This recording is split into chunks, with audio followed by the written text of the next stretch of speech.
Question एक द्विपदी वितरण में 5 प्रयत्नों में 1 और 2 सफलता मळे तेनी संभावना अनुक्रमे 0.4096 और 0.2048 है। तो 3 संभावना मळे एनी 3 सफलता मळे एनी संभावना केटली? बहुत इजी प्रश्न है, एकदम टू द पॉइंट थाय। n बराबर 5 है तो p of x equal to r NCR p raise to r q raise to n minus p एटले सफलता मळे तेनी संभावना, q एटले निष्फलता मळे एनी संभावना। n बराबर केटला हता? 5।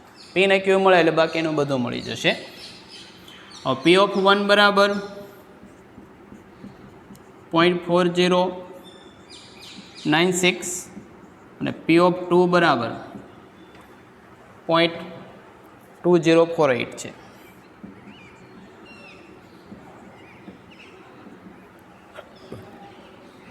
p ऑफ 1 એટલે 5c1 p q raise to 5 minus 1 એટલે 4 equal to 0.4096। p of 2 means 5c2 p raise to 2 तो q રેઝ ટુ 3.2048। तो आम सिम्पली भागाकार होय छे, पहेलुं भांगे बी आने 1 नंबर कहीए, आ 2 कहीए तो 1/2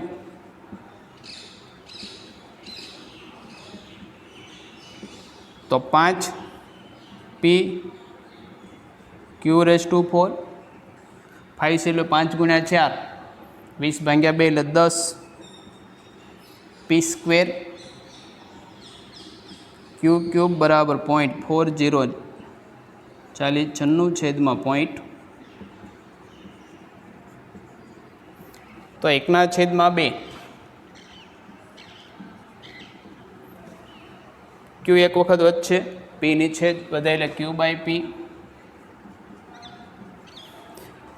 20 48 ने गुण्या 40 96 છે, ટૂંકમાં 2 ની 10 ઘાત 11 ઘાત છે અને 2 ની 12 ઘાત છે એટલે થશે 2 થાય અને ડબલ જ છે। मीन्स q इक्वल टू કેટલા થઈ ગયા? 4p। હવે દ્વિપદી વિતરણ બર્નોલી માટે p પ્લસ q બરાબર કેટલા હોય? 1।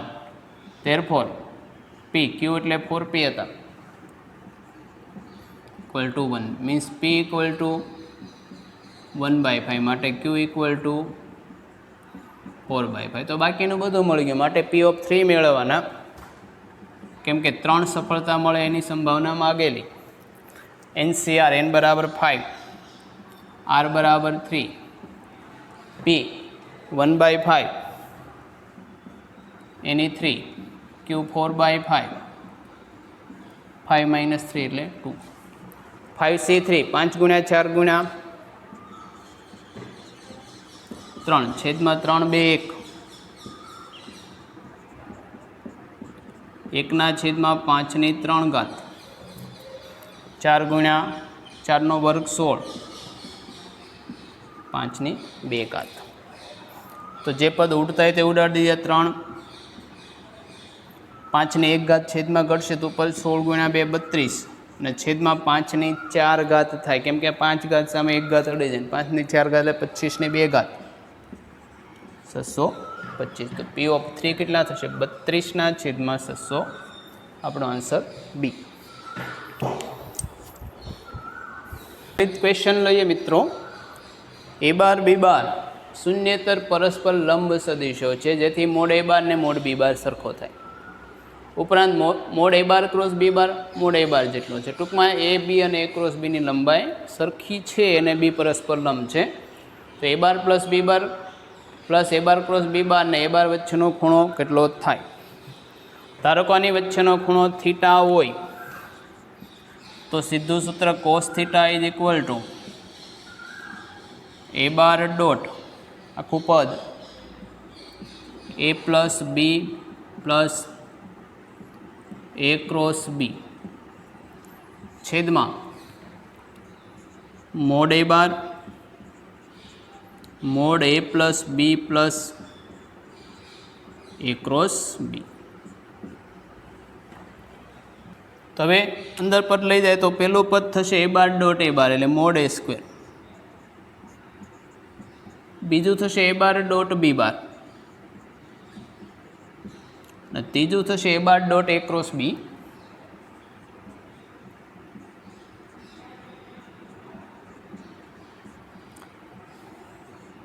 છેદમાં એ બાર હવે એ બી અને એ ક્રોસ બી ત્રણે ત્રણ ને મોડ સરખા છે અને આપણને ખબર કે એ ક્રોસ બી એને બીને લંબ છે એટલે રેક્ટેન્ગ્યુલર સિસ્ટમ લખે તો કોઈ પણનું મોડ લખી શકો તો આ કેટલા થશે √3 મોડ એ મોડ બી કે મોડ સી ગમે તે લખી શકાય. શા માટે ત્રણેયના મોડ સરખા છે અને રેક્ટેન્ગ્યુલર સિસ્ટમમાં બતાવે. મોડ એ સ્ક્વેર એમ નામ રાખીએ.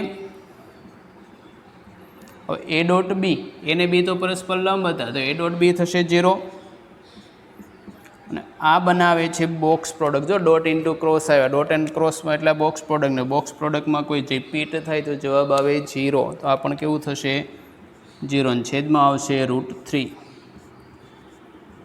મોડ એ સ્ક્વેર માટે કોસ થીટા બરાબર કેટલા મળ્યા આપણને 1/√3 therefore theta equal to cos inverse 1/√3. મિત્રો આ દાખલો ધારીને પણ થઈ શકે કેમ કે એ બી આધારિત નહોતો. આપણે એને બી શૂન્યતર પરસ્પર લંબ સદીશો જેની લંબાઈ સરખી એવા લઈ લઈએ તો એ ને બી બરાબર તમે એ બરાબર આઈ લઈ લો તારણાથી થઈ શકે દાખલો. તમે એ બાર તરીકે આઈ બી બાય તરીકે જે લઈ લો તો એને બી પરસ્પર લંબ હોય તેવા બે સદિશો થઈ ગયા ને એ બાર ક્રોસ બી બાર આઈ ક્રોસ જે એટલે કેટલા થશે કે અને ત્રણેયનું મોડ કેવું થઈ ગયું સરખું. તો હવે કિંમત મૂકી તો એક જ સ્ટેપમાં થઈ જાય તો આપણે તો એ બાર પ્લસ બી બાર પ્લસ એ બાર પ્લસ બી બાર એટલે શું થશે જો આઈ વત્તા જે વત્તા કે થાય આની વચ્ચે અને એ બાર એટલે કે આઈ વચ્ચેનો સદિશ લેવાનો તો ઉપર આ i1 આ √3 આ 1 આવશે તો 1/√3 એબ્સોલ્યુટલી વેલ્યુ છે એટલે ધારીને પણ થઈ શકે આપણે થિયરિકલ લીધેલો છે. 18th ક્વેશ્ચન h(x² - 2y² બરાબર 4 બિંદુ P ફોર √6 આગળનો સ્પર્શક x અક્ષને q આગળ તથા નાભિલંબને r(x1 y1) આગળ છેદે છે. જો f એ આ હાઇપરબોલા એટલે અતિવલયની નાભી હોય જે પીની નજીક છે એટલે પીની નજીક કેમ કે બે નાભી હોય તો QFRનું ક્ષેત્રફળ કેટલું થાય. થોડીક આકૃતિ દોરીએ તો ક્લિયર થશે રકમ શું કહેવા માગે તે.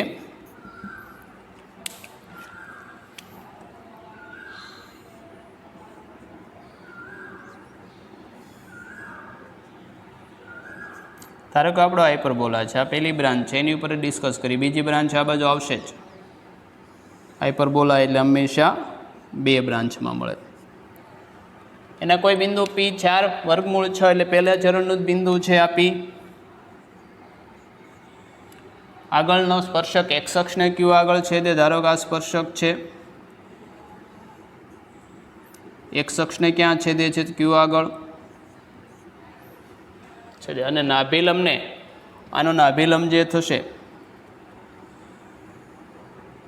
તો નાભિલંબને સમાવતી રેખાને ટૂંકમાં ક્યાં છેદે છે r આગળ. આરના અહીંયા x1 y1 ને x1 પોઝિટિવ ટૂંકમાં પહેલા ચરણને લેવાનું નીચેનું લેવાનું નથી ત્યાં પણ x તો પોઝિટિવ જ આવશે. જો f એ hની નાભી હોય આ નાભિલંબ છે એટલે f નાભીમાંથી પસાર થતું હોય તો fમાંથી પસાર થતું હોય તો આ ત્રિકોણનું ક્ષેત્રફળ શોધવાનું. તો ક્ષેત્રફળ QF 1/2 પાયો ગુણ્યા વેધ પ્રમાણે મારે લેવું હોય તો પહેલાં Q થી F સુધીનું અંતર ને F થી R સુધીનું અંતર મેળવી લઉં તો થાય ને એની માટે મારે પહેલાં સ્પર્શક મેળવવો પડશે. સ્પર્શકનું x અક્ષ સાથેનું છેદબિંદુ લેશું એટલે Q મળશે. સ્પર્શકનું નાભિલંબ સાથેનું છેદબિંદુ લેશું એટલે મને આરની હાઈટ મળશે. નાભિલંબ મેળવો તો એફના એમ મેળવ્યું કેમ કે આનું ત્રિકોણનું ક્ષેત્રફળ QF ઇન્ટુ FR ગુણ્યા થવાનું છે તો નાભી માટે આનું સ્ટાન્ડર્ડ સ્વરૂપ લઈ લો તો આ કેટલા થશે હાઇપરબોલા h તો x²/4 -y²/2 તો નાભી માટે એસેન્ટ્રિસિટી એની જરૂર પડશે તો e બરાબર હાઇપરબોલા છે તો 1 plus b square by a square એટલે 1 પ્લસ 1/2 √3/2 એટલે કે √3/2 માટે નાભિનાયામ a0 આપણે પોઝિટિવ લઈએ છીએ, નહીંતર પ્લસ ઓર માઇનસ જ આવે. a0 તો આ કેટલા થશે? a બરાબર 2 √3/2 0 √6 0. તો એફના યામ મળી ગયા આપણને √6 0. તો આરનો એક્સયામ પણ કેટલો થઈ ગયો? તો એક્સયામ તો √6, કેમ કે નાભિલંબ પરનું બિંદુ છે, તો આરનો એક્સયામ કેટલો થઈ ગયો? √6. વાયામની ખબર નથી અને y1 કહીએ છીએ, એ મેળવવાનું, કેમ કે y1ની જરૂર પડશે, 8 થશે, અહીંયા જરૂર પડશે. સ્પર્શકનું સમીકરણ p4 √6 આગળ સ્પર્શક, તો દ્વિઘાત વક્ર માટે કોઈ બિંદુ આગળ સ્પર્શક, એની પરના જ બિંદુ આગળ સ્પર્શક માટે x2 ની જગ્યાએ x1, y2 ની જગ્યાએ y1 લખાય. તો x2 ની જગ્યાએ x1 એટલે કે 4x માઇનસ y2 ની જગ્યાએ y1 √6y = 4. આ સ્પર્શકનું સમીકરણ થશે. હવે આ સ્પર્શક છે x અક્ષને q આગળ છે, તો એક્સયામ મળશે, yયામ તો 0, y0 મૂકતા તો q ના યામ કેટલા થશે? y0 મૂકો તો x કેટલા થશે? 1. તો q આપણને મળી ગયો 1 0.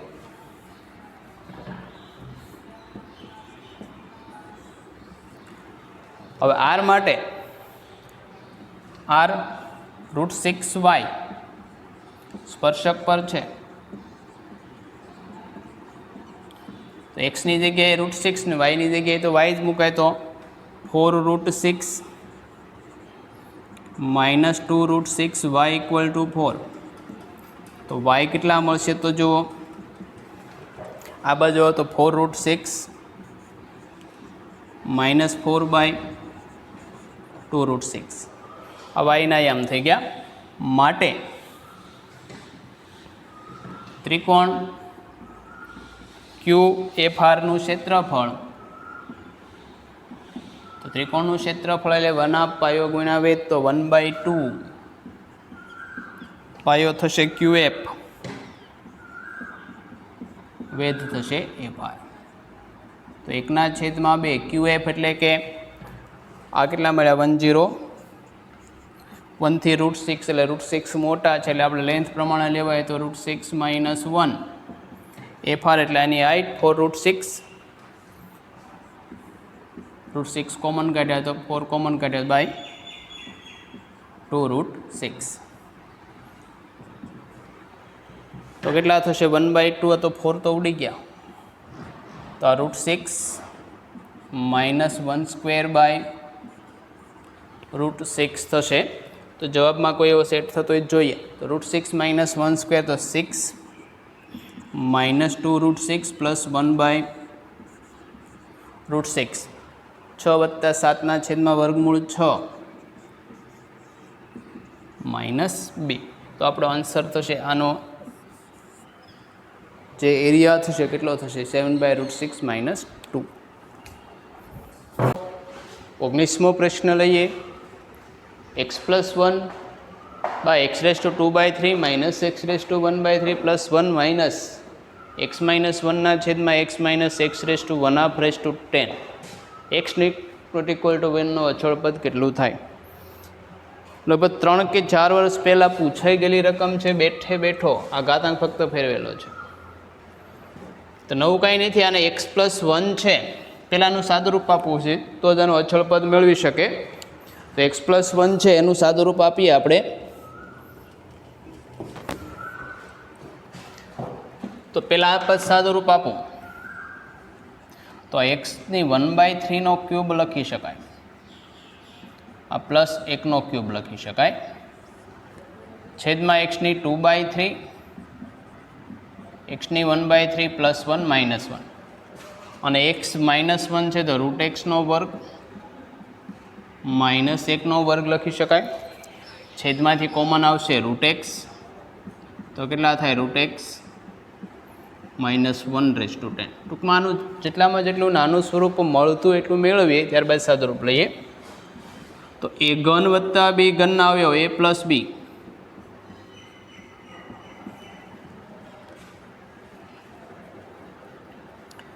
a square x⁴ minus ab minus x⁴ plus b square છેદમાં x⁴ માઇનસ x⁴ પ્લસ 1. આ પદ છેદમાં ક્યુબિક હતો, એ આઈડિયા આવી જાય આખા દાખલાની ઈંટ હતી. આનું ક્યુબિક થતો હજુ પદ ઉડી જશે. આના અવયવ √x -1 √x +1 divided by √x -1/10. તો આ પદ છેદ ઉડી જાય તો અહીંયા વધે x⁴ પ્લસ 1. આ પદ ઉડી જશે, અહીંયા પણ ઉડી ગયા. હવે √x અલગ અલગ આપી દો તો આ વધે 1 માઇનસ x⁻1 આપો /10. 1 -1 અગેન ઉડી જશે તો આ પદ ખરેખર x⁻1/3 પ્લસ x⁻−1/2/10. આનો અચળ પદ તો r માટે, એટલે ખરેખર તો આ પદ આવું છે કે x⁻1/3 1/x⁻1/2. આનું અચળ પદ માટે r. તો આની માટે એક જનરલ હિન્ટ હતી, એ ન ખબર હોય તો લખી નાખો. તો એ x⁻α b x⁻β ની n ઘાતમાં x⁻m માટે r મેળવવા હોય તો ડાયરેક્ટ મળે. આ બંનેનો ગુણાકાર n આલ્ફા માઇનસ જે ઘાતાંક હોય તો m છેદમાં અને અચળ પદ લઈ લો તો m બરાબર 0. આ શોર્ટ ટ્રીક થશે, ખૂબ જ ઉપયોગી છે. તો આમાં r બરાબર કેટલા થશે? 10. આલ્ફા એટલે કે 1/3. આલ્ફા એટલે પોઝિટિવ પાવર, બીટા એટલે નેગેટિવ પાવર. માઇનસ અચળ પદ છે એટલે 0 છેદમાં આલ્ફા પ્લસ બીટા. 10/3 ના છેદમાં લસાવવાનો 6 લઈ લો તો 5/6 થશે. 6 ઉપર આવશે ને આ પણ 2 થાય એટલે કેટલા થશે? r બરાબર 4. તો પદ કેટલું થશે? તો NCR 10C4 x⁻1/3 ની r ઘાત x⁻−1/2 ની 6 ઘાત. ઉલટું આની n-r એટલે 6 અને આ કેટલી થશે? 4.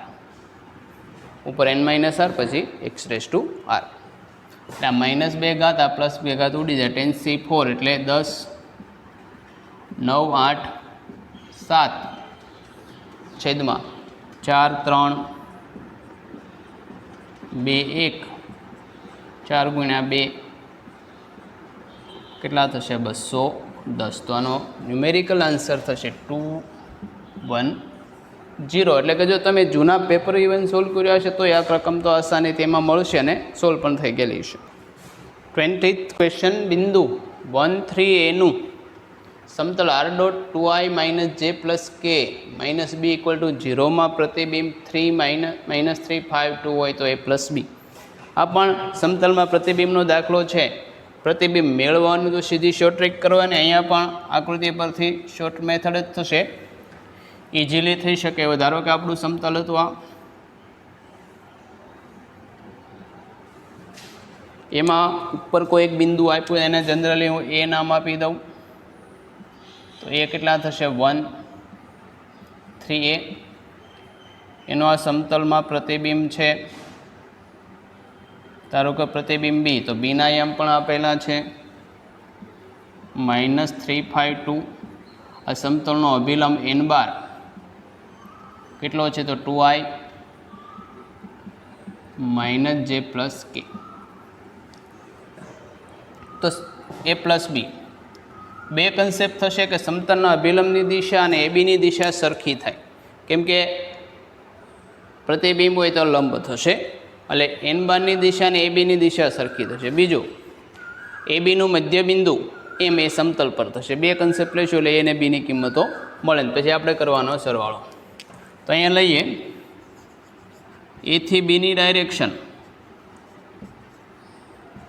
બી માઇનસ એ -3 -1 એટલે -4i 5 - 3 plus 2j plus 2 - a. Okay, હવે એ બી અને n બાર પેરેલલ છે અને બે સમતલો પેરેલલ હોય છે અને અનુરૂપ ઘટકોનો ગુણોત્તર સરખો થાય એટલે કે એ બીનો પહેલો ઘટક -4 તો એનનો પહેલો ઘટક 2, એ બીનો પહેલો ઘટક 2 તો આનો થશે -1, એ બીનો પહેલો ઘટક 2 - a તો આનો પહેલો ઘટક 1. તો આ બંને સરખાવવું આ પદ 2 - a બરાબર -2 મીન્સ એ બરાબર કેટલા આવી ગયા +4. એ બરાબર +4 આવી ગયા તો અહીંયા 4 લખી દઉં.